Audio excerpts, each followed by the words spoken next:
Hi, I'm Hugh Johnston, a Microsoft board member and the vice chairman and CFO of PepsiCo. My career actually started with General Electric when I got out of undergrad. I went to business school at University of Chicago, and then I actually joined PepsiCo 32 years ago in 1987. I've probably spent about 60% of my career doing finance and 40% doing operating and other types of jobs. Lived in the U.S., traveled to 80 countries, so I've had the good fortune of really on PepsiCo learning and seeing the world. I think the part that have found most fun in my career is actually learning about new things and then leading people. The theme of leading people has come up consistently for me. And as I've engaged more at the higher levels of the organization, I've found that leadership is frankly the biggest difference maker in what makes a company successful. I've often received a lot of good advice, but one of the most striking ones for me goes all the way back to when I was just out of school. You're going to do a whole lot better when you realize your job is to make your people better individual contributors. It's not their job to make you a better individual contributor. I kept reflecting on that particular comment, and it gnawed at me because I knew it was true. That was a major shift for me to learn, hey, it's not just about how smart you are and what you know, but how can you make the team smarter? And how can you build a team and find people who can actually make the organization better? And the biggest impact I could have is by identifying and growing those people much more than the impact I can have by being the smartest guy around myself. So it was really a major career shift for me and turned out to be one of the most fundamentally sound pieces of advice I've ever gotten. When the opportunity came along to join Microsoft's board, knowing just the massive breadth of the company and how it touched almost every aspect of the tech sector, I couldn't help but say yes. For me, the ability to try to come in and be a part of the group that's building the value that Microsoft is building and making the company even more impactful than it has been in the past was both a great challenge and frankly, a great privilege. So I happily took the opportunity to join Microsoft's board. The board meeting is not as mysterious as it might seem. There's really three big things that happen inside of a board meeting. Number one is a board has a role around governance and making sure that the company has the right checks and balances. It's following the rules under which we're supposed to play, whether it's the rules around the investor world or the rules around environmental world or the rules around the securities world. So there's sort of a whole variety of governance things that the company needs to follow, and the board's job is to oversee that. Number two is really around the strategy of the company. And does the vision make sense?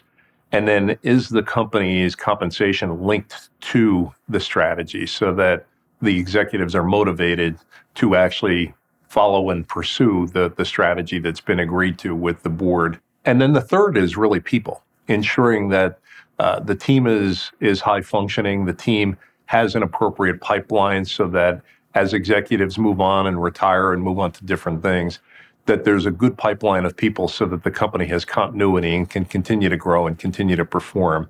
You tend to think of the company in terms of not just quarters or years, but multiple years and even decades.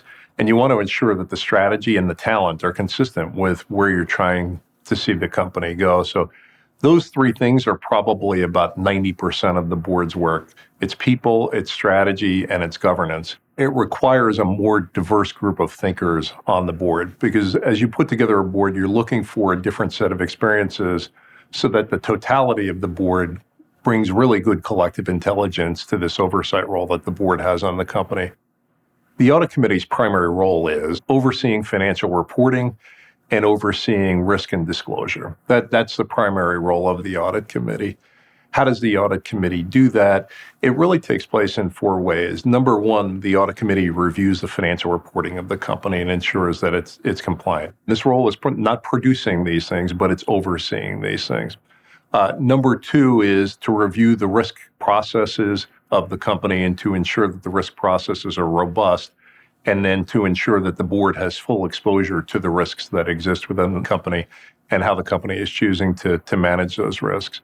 The third is oversight of the internal audit group, because the internal audit group's job is to ensure primarily that risk management is being handled properly, and in addition to that, the financial disclosure is being managed properly. And then last, the audit committee's focus is around the external auditors. who do some things that are similar to what the internal audit group does, but are fundamentally separate from the company, and therefore, by reporting to the audit committee, have even more independence to ensure that the appropriate checks and balances take place over that audit committee primary role of overseeing financial reporting and financial disclosure. This board is a very hardworking board. It's highly engaged. It presses management hard on the details and thinking through strategy, financial plans, guidance, people plans. So the board is a highly engaged board relative to what I've seen in most other places. It's a board that has really gone through a pretty fair level of renewal over the course of the last several years. So you have some members of the board who've been on for a long time and bring wonderful experience, and then you have a number of fresh perspectives on the board as well. And the combination of those two, I think, benefits the company quite significantly. The board has a significant role from a strategic perspective in understanding where is the company choosing to make its bets? Where does management want to make its bets? As an overseer role, the board will never have the same level of expertise that management has in evaluating those risks. But what the board brings, rather, is a broader perspective of multiple industries and multiple points of view on where the world is going. And to be able to connect those points of view on where the world is going with the management's view on how technology is evolving, I think creates the right balance in ensuring that management is choosing to invest in technologies that will enable the company to continue to grow and build value.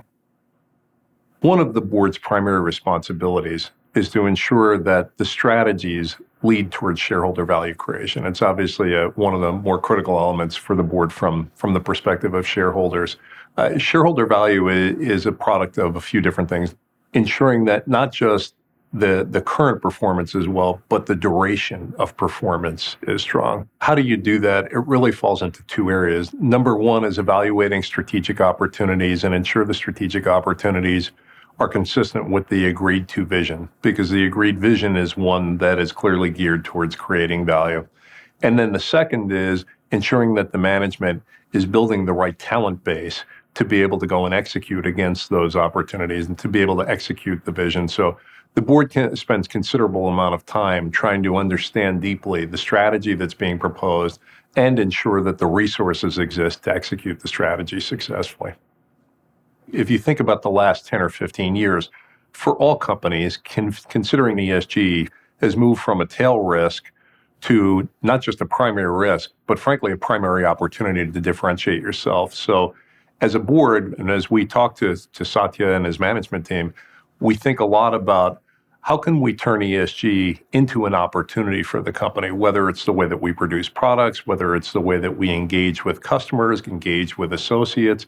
There's a real significant push from the board to management and saying, let's ensure that we turn ESG from a potential risk into a differentiating opportunity for the company. And I think we've made good progress on it so far. As a member of the Microsoft board, I have to say I'm both honored and privileged to be a part of what I think is a terrific company. Satya and the management team, I think, are doing a great job in trying to transform a really large enterprise into an even more impactful enterprise that will create an enormous amount of value, have a positive impact on society, and really be a sustainingly attractive place both to work and to have as a company as a part of the ecosystem. So as I sort of think about the future of Microsoft, I see nothing but big opportunities for the company to have even more impact on a positive world.